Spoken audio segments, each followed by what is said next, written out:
আল্লাহ তাআলা ইরশাদ করছেন, ওয়াযকুরু নি'মাতাল্লাহি আলাইকুম, ওহে আমার বান্দা, তোমাদের প্রতি আল্লাহর পক্ষ থেকে যে সকল অনুগ্রহ দান করা হয়েছে তোমরা সেই সমস্ত অনুগ্রহকে স্মরণ করো।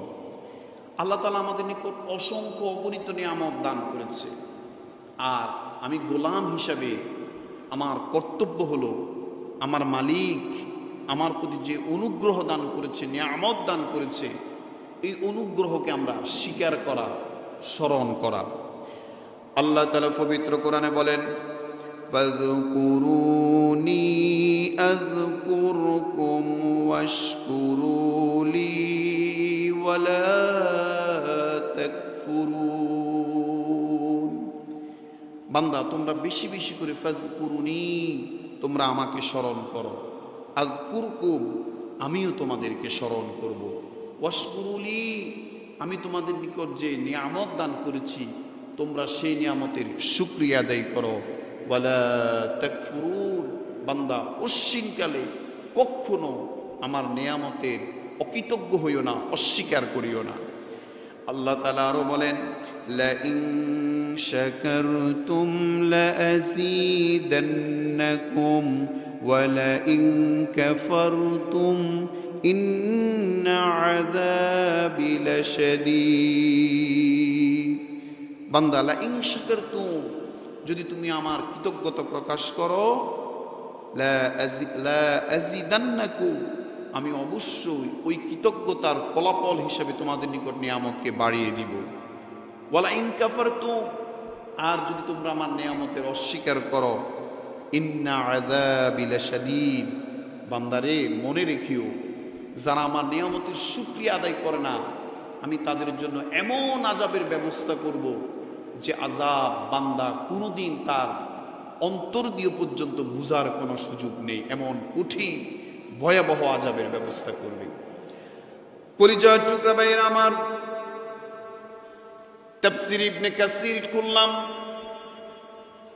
তাফসীর ইবনে কাসিরের ভিতরে আল্লামা ইবনে কাসির রাহিমাহুমুল্লাহ বলেন, আল্লাহ তাআলা আমাদের নিকট যত নিয়ামত দান করেছে তার মধ্যে সবচেয়ে বড় উত্তম নিয়ামত হলো আমাদের জীবন ব্যবস্থা, আমাদের দ্বীন তথা আমাদের ইসলাম। আমাদের যে ধর্ম ইসলাম, এই ইসলামটা আল্লাহর পক্ষ থেকে অনেক বড় একটি নিয়ামত। দ্বীনের অনেকগুলো অর্থ রয়েছে। দ্বীন মানে হচ্ছে জীবন ব্যবস্থা। এই দ্বীনের অনেকগুলো অর্থ রয়েছে। এক নম্বর দ্বীনের অর্থ হলো কর্মফলের দিবস। কর্মফল, যেমন আল্লাহ তাআলা বলছে, লাকুম দীনুকুম ওয়ালিয়া দীন, যার যার কর্মফল সে পাবে, সে ভোগ করবে। দ্বীনের আরেক অর্থ হলো ইয়াউমুল আখিরাহ, যেমন আল্লাহ তাআলা বলছে মালিক ইয়াউমিদ্দিন, শেষ দিনের একমাত্র মালিক, আখিরাতের একমাত্র মালিক আমার রব আল্লাহ। দ্বীনের আরেক অর্থ হলো আদ-দীন বিমা'নাল ইসলাম। দ্বীনের একটি পূর্ণাঙ্গ অর্থ হলো, একটি গুরুত্বপূর্ণ অর্থ হলো ইসলাম।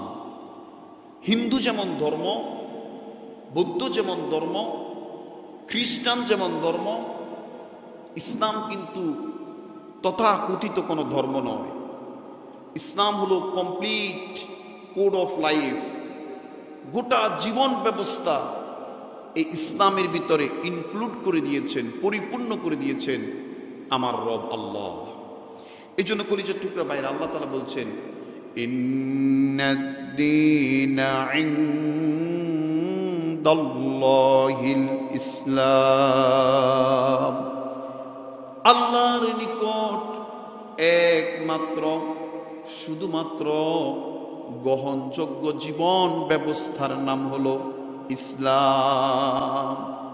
ইসলাম ছাড়া অন্য কোনো পথ, ইসলাম ছাড়া অন্য কোনো ওয়ে, ইসলাম ছাড়া অন্য কোনো তরিকা, ইসলাম ছাড়া অন্য কোনো রাস্তা আল্লাহর কাছে গ্রহণযোগ্য নয়। আল্লাহর কাছে এটা অ্যাকসেপ্টেবল নয়। আল্লাহর কাছে গ্রহণযোগ্যতা পাওয়ার একমাত্র শুধুমাত্র কেবলমাত্র পথ হলো ইসলাম।